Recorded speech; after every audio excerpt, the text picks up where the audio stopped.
Good evening, everyone. I hope we are live on both YouTube and on Facebook.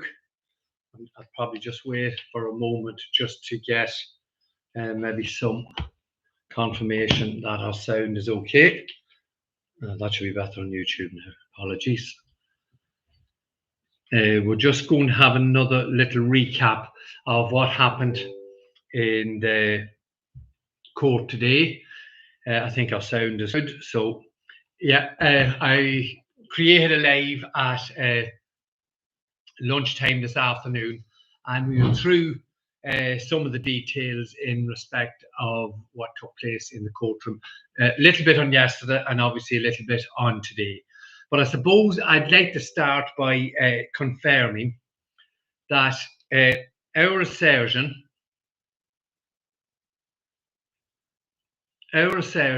that the prosecution case and the prosecution case put forward is clickbait and salacious. And that was very, very evident today when Lokenstein, along with Garda Lawless, played three recordings of Mr. Byrne, Dean Byrne, speaking with his girlfriend. They're 3 6-minute calls. They're recorded on the prison phones. And I think it was a bit uncomfortable and very difficult for everyone in the courtroom.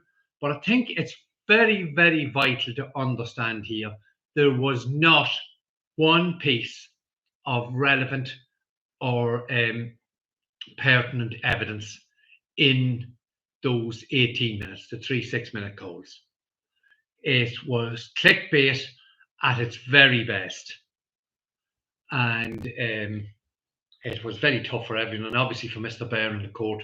There was an argument between the couple, and nothing untoward, so to speak, but it really, really brought home some of the similar tactics that was used in the court of Aaron's trial in respect of Aaron's text messages with his then girlfriend. So it's just to highlight that. But the underlying result of Lawless and Stein playing these irrelevant tapes were this. These 3 voice recordings were the 3 immediate calls Mr. Byrne made to his then girlfriend after his phone was found in his cell. And a point very ably put across by Mr. Byrne's defence team was that if Mr. Byrne was in some way involved in some sort of collusion or some attempt to intimidate people, surely this would have been his time or position to try and transfer a message from himself to his partner. And it was very obvious that that did not happen. As I say, the 3 6-minute calls were totally innocuous and absolutely of no evidential value whatsoever. It then transpired that this phone that was found in a cell in Mountjoy had thousands and thousands of interactions from the person in the cell to a number of people on the outside. And Mr. Lawless from Garda Síochána, when he was asked in the vast majority of the thousands and thousands of messages, was there any mention of Aaron Brady or Daniel Cahill?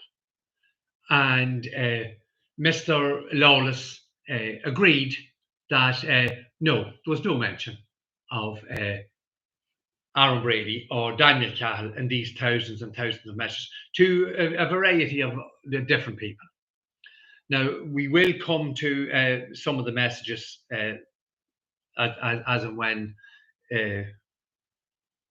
tomorrow and possibly Friday, Monday transpire, and the meaning and the relationship with the text message, Daniel Cahill and those on the outside.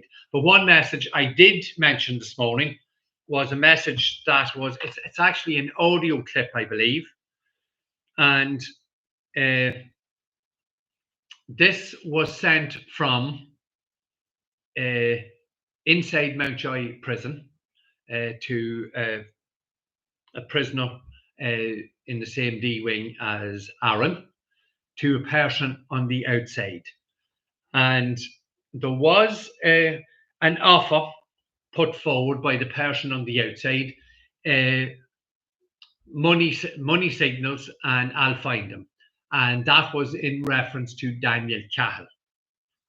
And we'll be looking very, very carefully at that in the next few days, the response to that message. And it will show categorically and clearly that the intention, there was never any intention. In fact, the intention was not to intimidate or pressurize anyone.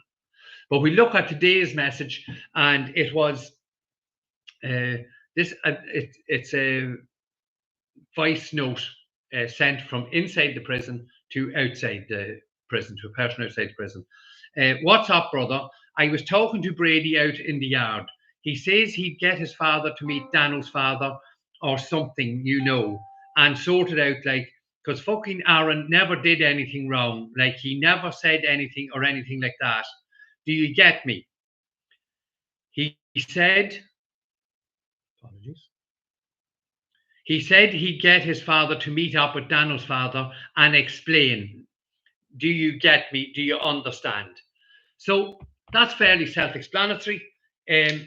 And this more or less came from investigations I myself had done actually in Coolock in respect to Daniel Cahill, because we had got some information about the fact that Daniel Cahill was stabbed a number of times before he left Ireland.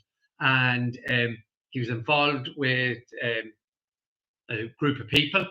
And because he was stabbed 5, 6, 7 times before he left Ireland, there was always the worry that he would not be welcome back in Dublin. And I was also trying to ascertain if Mr. Cahill had any arrests or if he had any interactions with An Garda Síochána, because it did feel strange to us that he only had, according to the information on the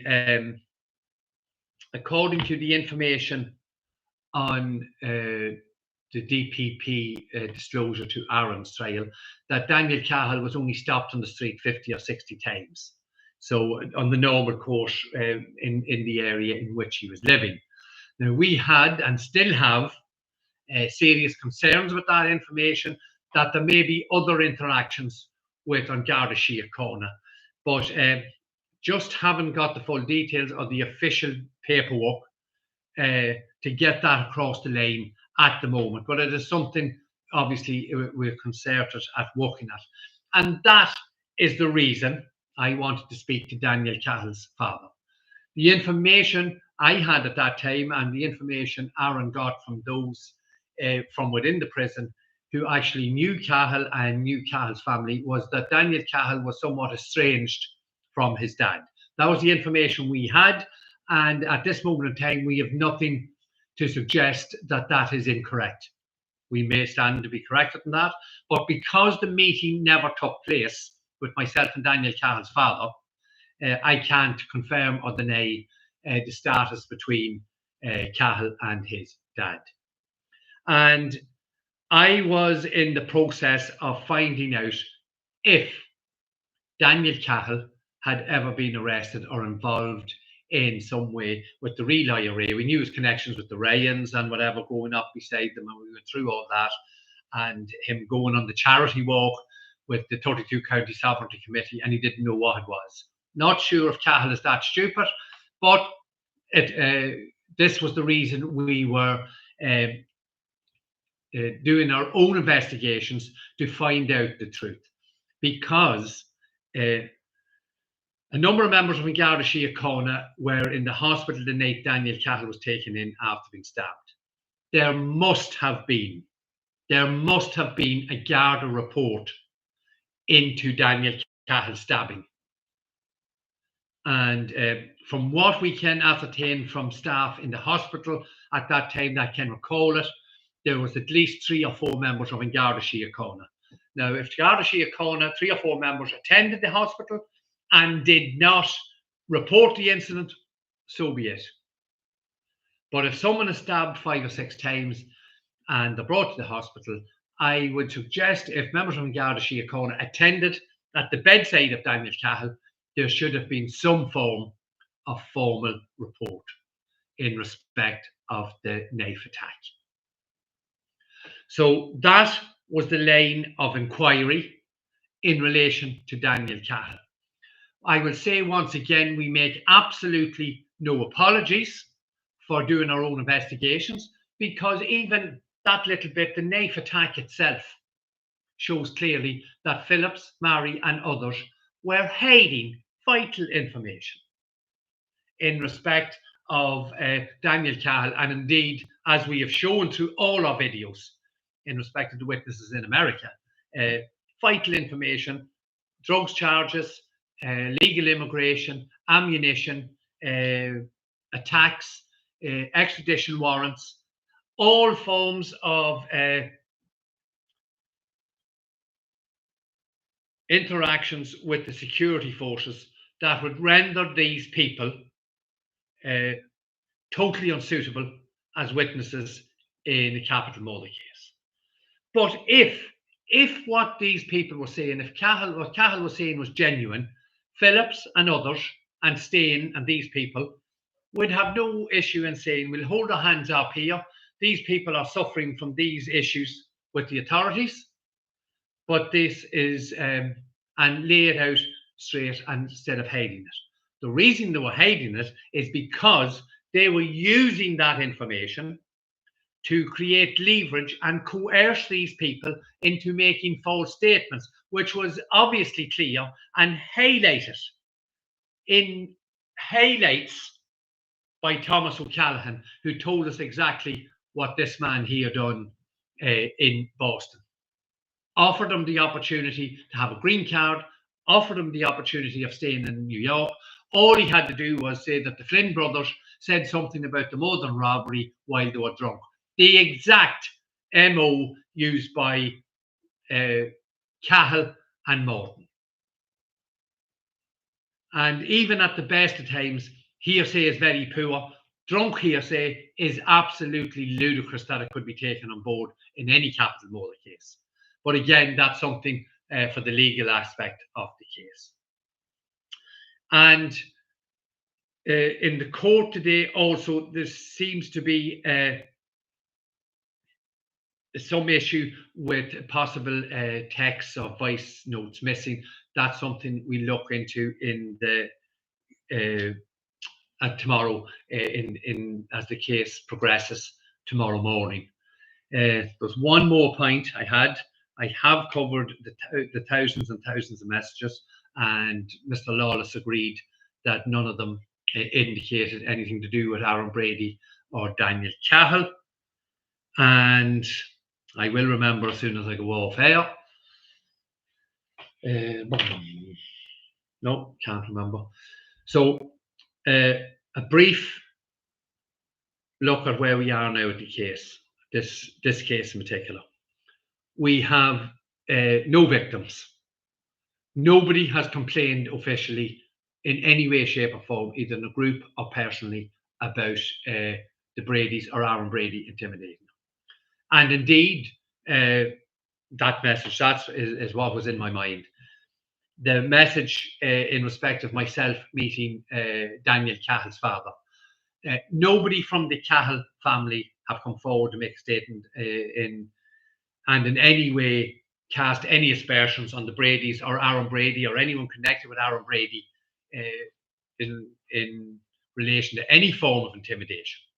In fact, the opposite is true. I do believe a number of the Cahill family have made statements confirming that there was no inappropriate approaches to anyone in the Cahill family. So this theory that there is a coordinated intimidation project ongoing by the Bradys, or was ongoing by the Bradys, is a complete tissue of lies. It is clickbait, salacious, and gutter prosecution. That is where we went to today once again. These people don't know the depths of depravity to stop at. What they've done with that young man, Dean Byrne, today in the court was, yeah, well, it was upsetting, because there was absolutely no evidential value in what they'd done, and it was just some sort of titillation for these people. I don't know, it just wasn't pleasant. And it backfired on them, because those immediate phone calls after the phone was found in this young man's cell suggested that he had no worries or issues in respect of anything that might be found in the phone in relation to Aaron Brady, or indeed the Cahals. And we'll continue. I have a lot of notes that I haven't had a chance to decipher yet. I just wanted to go through that voice note. And again, make no apologies for my attempt. And I made other attempts through other people in Coolock to contact Daniel Cahal's father. And if members of the Garda Síochána have any issues with that, they're more than welcome to ask me to go to any Garda barracks and speak to them. I won't speak when I'm there, but I will go if they need to put a case forward in any way, shape, or form that we have done anything wrong. So I'll just finish off by saying once again, Aaron Brady and the Brady family are entitled to search for the truth. And I would suggest that young man, Dean Byrne, I think he should be apologised to for what happened today in the court. Absolutely disgusting. Terrible. So once again, thank you for watching. I am going to remind everyone, we've been seriously hampered on all social media sites, and we do need your help. I did get a little message from someone. I think it must be Owen Reynolds who created an article. Let's see if I can find it here. Breaking news. There's no name on it, but it was Reynolds that was in the. Just to read out these charges. Let's see now. Yeah, is on trial, accused of conspiring with Brady in Mountjoy Prison between the 8th of April and 22nd June 2020 to persuade prosecution witness Daniel Cahill not to give evidence in Brady's murder trial. So that was shown today to be simply not true. And we will have, there is another voice note, and I'm not sure, I do believe it actually has been in court, but I don't want to preempt anything. I want to make sure, and we'll see that voice message along with the missing voice message. If there is a missing voice message, there seems to be some confusion, and it will show clearly that Aaron Brady did not want anyone intimidated in any way, shape, or form. The Bradys were more than entitled to seek the truth and search for what was hidden by these people here. Once again, thank you all for watching. We'll keep you updated tomorrow at lunchtime, and then probably again tomorrow evening. Please like, comment, and share. Please help with our algorithms to try and fight the suppression on all Aaron's sites. Thank you once again, and we'll see you in the next video. Thank you.